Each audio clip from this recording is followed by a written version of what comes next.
Hey y'all, welcome back to the channel. Excuse me, it's your boy Smitty. Again, thank you all so much for sticking with me in this little hiatus that I had. I hope the video previously explained a lot of it. Again, I wasn't asking for sympathy or anything. It's just something you go through.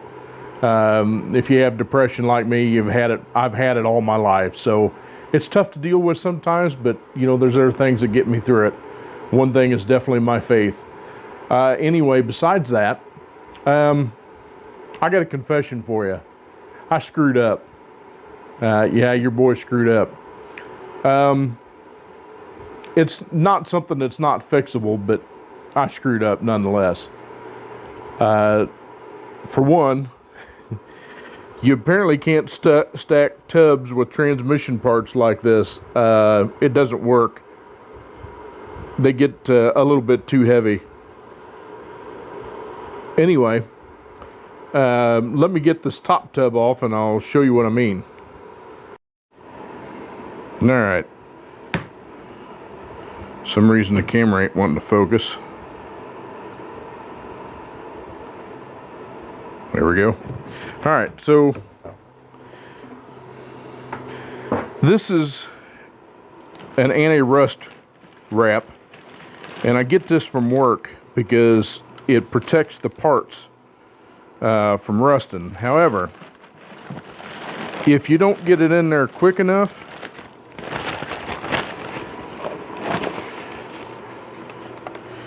you run into this. Now that's me screwing up, basically. That's the second screw up. I thought maybe I could just graze it with a sanding disc, because what had happened is this. That's surface rust.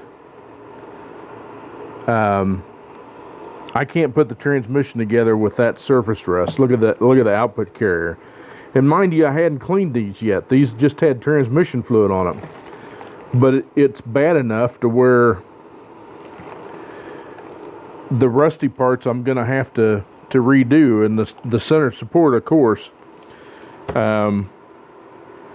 Because I'm not taking a chance in putting that in there, and for time constraints, I could use one of the bath methods, putting the part in the bath and reversing the oxidation, which it'll basically make all this just float off of there. But that kind of irritates me, and it's everything to do with my fault.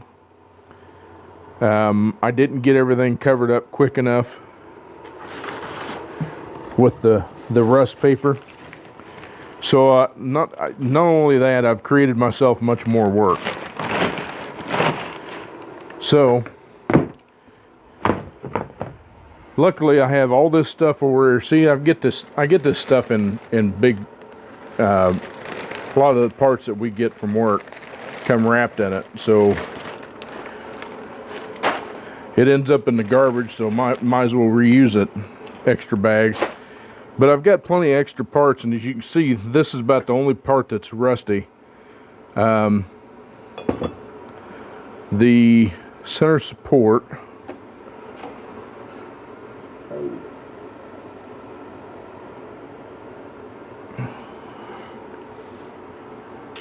which I don't see right at the moment.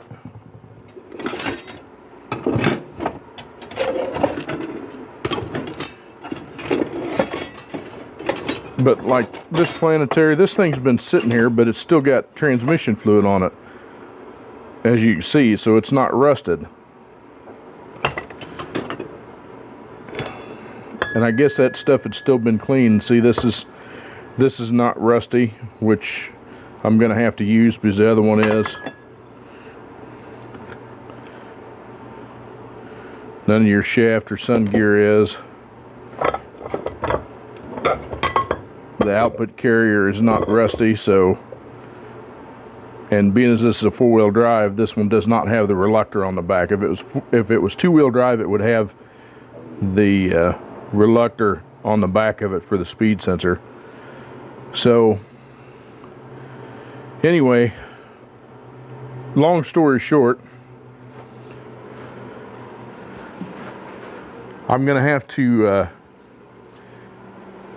take all that stuff apart that I'm gonna reuse, and I've got to put bushings in it and get everything back together. So I basically got to decide what parts I'm gonna need out of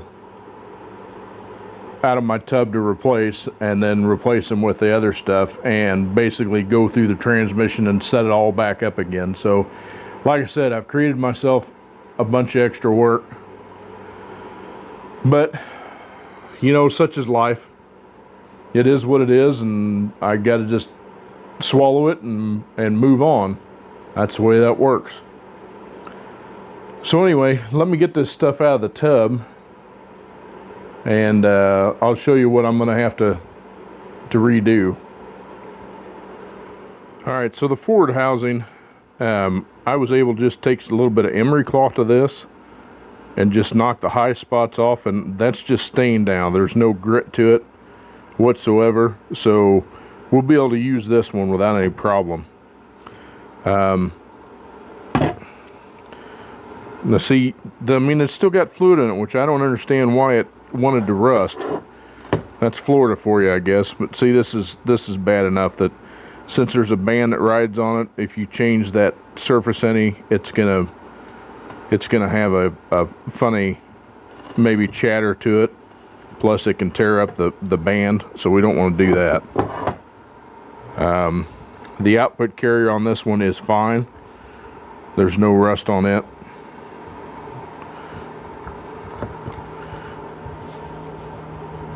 So we'll go ahead and keep that.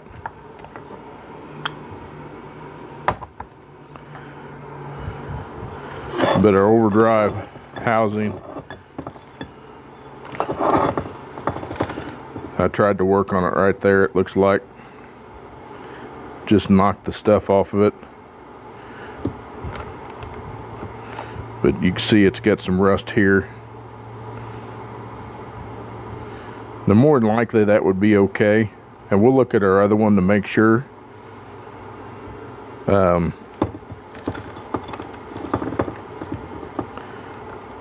This is almost usable. I need to take it apart and clean it either way, so I got a new bushing kit, so either way we're okay. And you can see all the rust on the center support, and that'll cause a fitment issue with there, and it's going to take too much time to clean all that up. So, you know, we'll put another center support in it.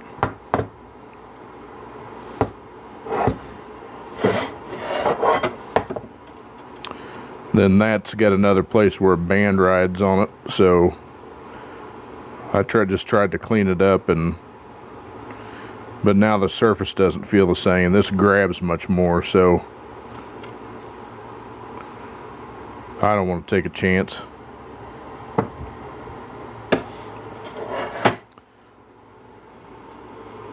Alright, so I got the 4 pieces that we're going to use. This direct, I'm not going to have to do much to it other than obviously put a seal in there, because that one's like crusty. Put a seal in it, clean it up. No bushings to put in that, so that'll be pretty straightforward. Center support, not so much straightforward.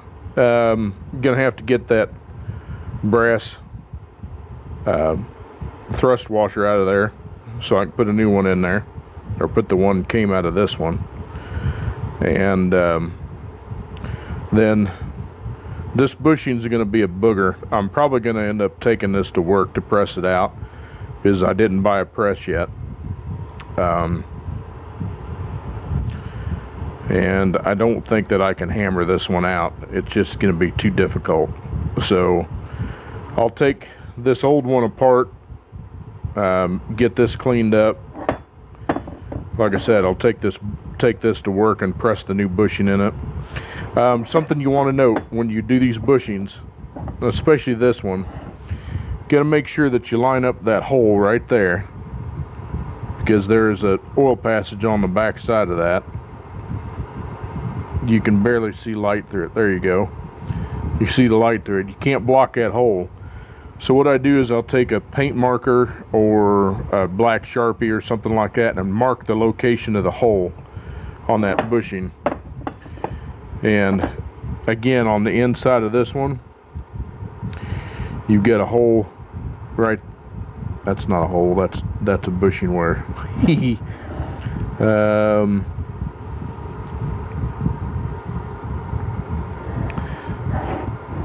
I know it's down there. Oh, there it is.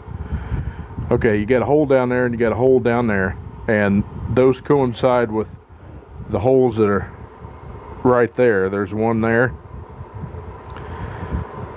and then there's one on the inside of here that's lubrication.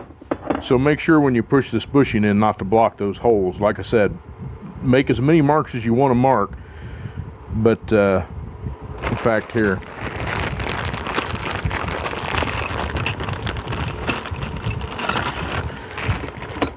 this is that bushing. You can see the hole there at the top. You got two holes there. You got to make sure to line them up with your holes accordingly. And this bushing is Helfer stout. This is a steel bushing, basically. They don't wear much, but since I'm having to replace it, I'm going to go ahead and put another one in it. Because as you can see, this one's got some wear on it. So anyway, that's that. Okay, our overrun housing, other than cleaning it out, they got to knock this bushing out, and there's a bushing right there. Got to knock those two out and press some new bushings in there. Got to take this piston return spring out, and then take your piston out so you can replace it. And then on your your carrier housing here, you've got a bushing here. As you can see, this one I replaced when I put it together the first time. So basically knock that bushing out, put a new one in. The planet's in good shape, but that's all you really got to do to that. Clean it up and it'll be good to go. So yeah, that's pretty much it. And like I said, this forward housing I'm going to go ahead and use. I just knocked that off with a little piece of emery cloth. There's nothing that rides on that, so it'll be fine. I'll put new seals in it, and it'll be good to go.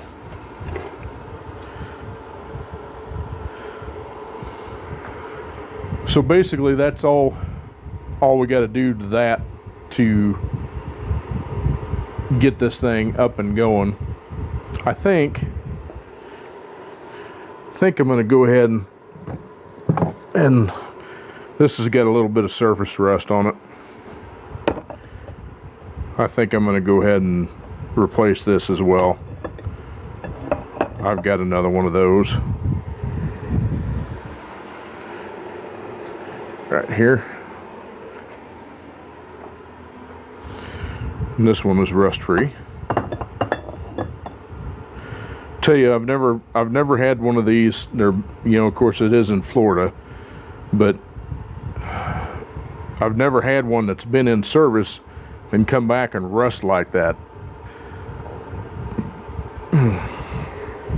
That just leads me to believe that a lot of the fluids that they're making are hydroscopic, kind of like brake fluid are. They absorb moisture. And in fact, that's one of the problems they're having with the 8L90s and 8L45s is the original fluid that they came out with was hydroscopic. It would absorb moisture, and it would cause the torque converter clutch to chatter because it didn't have the right lubrication properties. So then they replaced it with an updated version of it. So yeah, anyway, that's probably going to about wrap it up for this video. If y'all like what you've seen, make sure to give me a thumbs up. Share that dude with as many people as you can. Subscribe if you would. And yeah, That's about it. So anyway, if y'all like the content, make sure to let me know. Leave me a comment down below. I do read them. Until next time, y'all take care of yourself, take care of each other. God bless you, and God bless America. Bye-bye.